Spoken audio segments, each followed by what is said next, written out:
قبروں کا طواف کرنا کیسا ہے، اس کے ارد گرد گھومنا، چکر لگانا اور عبادت سمجھ کر طواف کرنا کسی مقبرے کا کیسا ہے، شرعی حکم کیا ہے؟ تو دیکھیے، میں نے کہا تھا کہ ایاک نعبد و ایاک نستعین، یہ عقیدہ توحید کا لازمی تقاضا ہے، لازمی حصہ ہے، یعنی ہم تیری ہی عبادت کرتے ہیں۔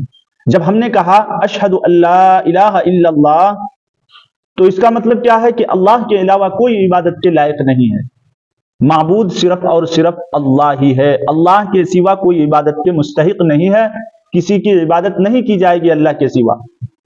تو اس میں صرف یہ نہیں ہے کہ اللہ کے علاوہ کوئی عبادت کے لائق نہیں، کوئی معبود نہیں ہے، بلکہ وہ سارے اعمال جن میں عبادت کا کوئی پہلو ہوتا ہو، یا عبادت کا کوئی طریقہ ہوتا ہو، یا عبادت کے مشابہ کوئی کام ہوتا ہو، وہ بھی کسی اللہ کے علاوہ کے لیے جائز نہیں ہے، کسی غیر اللہ کے لیے وہ بھی حرام اور ناجائز ہے۔ مثلا سجدہ کرنا، یہ عبادت کا ایک طریقہ ہے۔ نماز میں سجدہ جب ہم کرتے ہیں تو نماز کا ایک جز، ایک حصہ سجدہ ہے، یہ صرف اللہ ہی کے لیے خاص ہے اور نماز کے لیے ہی خاص ہے۔ نماز ہی میں سجدہ ہم کرتے ہیں اللہ کے لیے، یہ عبادت کا ایک طریقہ ہے۔ یہ سجدہ ہم کسی غیر اللہ کے لیے کرتے ہیں تو ناجائز اور حرام ہے۔ مثلا کسی بزرگ کو سجدہ کریں، کسی مقبرے پر جا کر سجدہ کریں، یا کسی زندہ ولی، مردہ ولی کوئی بھی ہو، حتیٰ کہ کسی انبیاء علیہم السلام کو بھی ہو، تو وہ ناجائز اور حرام ہے، کیونکہ سجدہ عبادت کا ایک خاص طریقہ ہے اور یہ نماز کے لیے ہے، صرف اللہ ہی کے لیے سجدہ جائز ہے، اس کے علاوہ کسی اور کے لیے جائز نہیں۔ اسی طریقے سے ابھی جو مسئلہ چل رہا ہے طواف کا، طواف ایک عبادت کا طریقہ ہے، یہ صرف بیت اللہ کے ساتھ خاص ہے، اللہ کے گھر بیت اللہ خانہ کعبہ کے ساتھ خاص ہے۔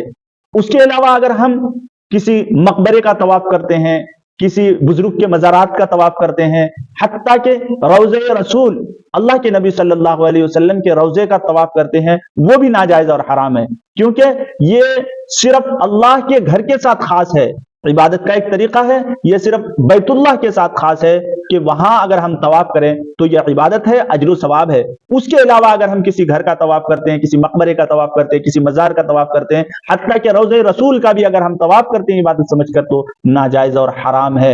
اس پر بہت ساری دلیلیں ہیں، دلیل سماعت۔ قاضی ثناء اللہ پانی پتی رحمۃ اللہ علیہ لکھتے ہیں، لا يجوز ما يفعله الجهال بقبور الاولیاء والشهداء من السجود والطواف حولها۔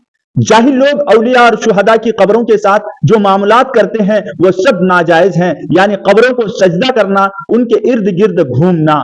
اب وہ حضرات ذرا غور کر لیں اپنے گریبان میں جھانک کر، جو اپنی قوم کو قبروں کی سجدہ کرنے سے یا قبروں کے ارد گرد گھومنے اور چکر لگانے سے نہیں روکتے ہیں۔ قاضی ثناء اللہ پانی پتی رحمۃ اللہ علیہ کے قول کے مطابق یہ قوم جاہل ہے، جہالت کی بنیاد پر اولیاء کے قبروں کو طواف کرتے ہیں، ان کے ارد گرد گھومتے ہیں اور ثواب کی نیت سے یہ سب کام کرتے ہیں۔ حالانکہ میں نے کہا کہ وہ سارے اعمال جو عبادت کا کوئی طریقہ ہو، عبادت کا کوئی پہلو ہو، عبادت کا کوئی جز ہو، وہ سارے اعمال بھی کسی غیر اللہ کے لیے اگر ہم کر رہے ہیں تو وہ بھی ناجائز اور حرام ہے۔ طواف صرف اللہ کے گھر کے ساتھ خاص ہے، اور اسی میں اگر ہم طواف کرتے ہیں بیت اللہ میں تو یہ عبادت ہے، اجر و ثواب کا باعث ہے۔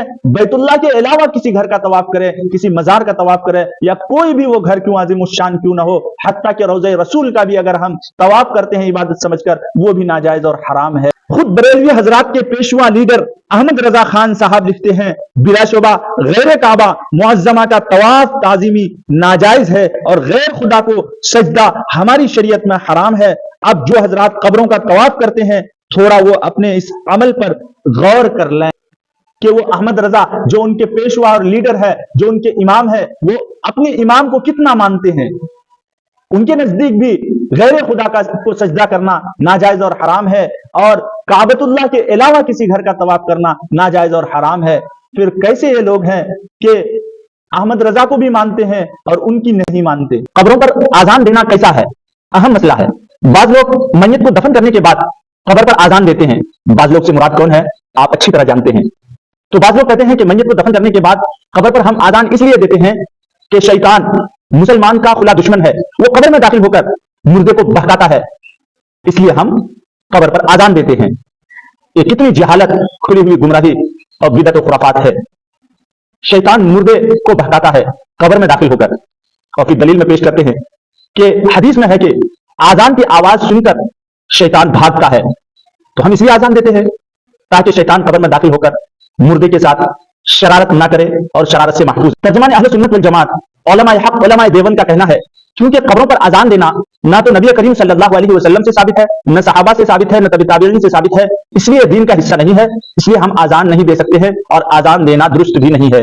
اذان دینا درست کیوں نہیں ہے اس پر میں دلیل پیش کر رہا ہوں، آپ بغور سماعت پر. جناب رسول صلی اللہ علیہ وسلم کو تمام مخلوقات میں سب سے زیادہ علم تھا اور آپ صلی اللہ علیہ وسلم ہم سے زیادہ امت کے خیر خواہ تھے. آپ صلی اللہ علیہ وسلم نے دفن کے بعد میت کے لیے دعا کرنے کی تعلیم تو دی مگر اذان دینے کی نہیں. نیز آپ صلی اللہ علیہ وسلم صحابہ کرام تابعین نظام وغیرہ سے بھی قبر پر اذان دینا منقول نہیں ہے. اس لیے اپنی ذاتی سوچ کو دین میں داخل کر کے قبر پر اذان دینے کو جائز قرار دینا صحیح نہیں ہے. الغرض قبر پر اذان دینا دین میں نئی بات ایجاد کرنا ہے اور دین میں ہر نئی بات بدعت ہے اور بدعت گمراہی ہے. چنانچہ قبر پر اذان دینا بدعت ہوگا.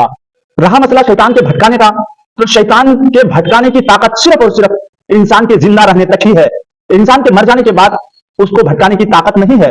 یہ کہہ کر کہ چونکہ شیطان قبر میں داخل ہو کر مردے کو بھٹکاتا ہے بہکاتا ہے اس لیے ہم اذان دیتے ہیں تاکہ ان کی شرارت سے میت محفوظ رہے. سراسر جہالت، بدبینی اور بیوقوفی، بدعقلی دین میں نئی بات ایجاد کرنا ہے. یہ سراسر جہالت جہالت جہالت ہے. بدعت اسی قوم میں جنم لیتی ہے جہاں جہالت ہوتی ہے. اور حدیث میں یہ بات صراحتاً آئی ہے کہ بیت الخلاء میں، چونکہ بیت الخلاء ناپاک جگہ ہے تو وہ جنات کی جگہ ہے، شیطان کی جگہ ہے. تو کیا ہم میں سے کوئی انسان بیت الخلاء میں داخل ہو کر اذان دیتا ہے شیطان کو بھگانے کے لیے؟ کتنی جہالت اور بدبینی کی بات ہے. اللہ ایسی قوم سے ہماری حفاظت فرمائے اور ہمیں درست عقیدہ رکھ کر زندگی گزارنے کی توفیق نصیب فرمائے. علماء حق علماء اہل سنت والجماعت ترجمان اہل سنت والجماعت کے دامن کو مضبوطی سے پکڑے رکھنے کی توفیق عطا فرمائے.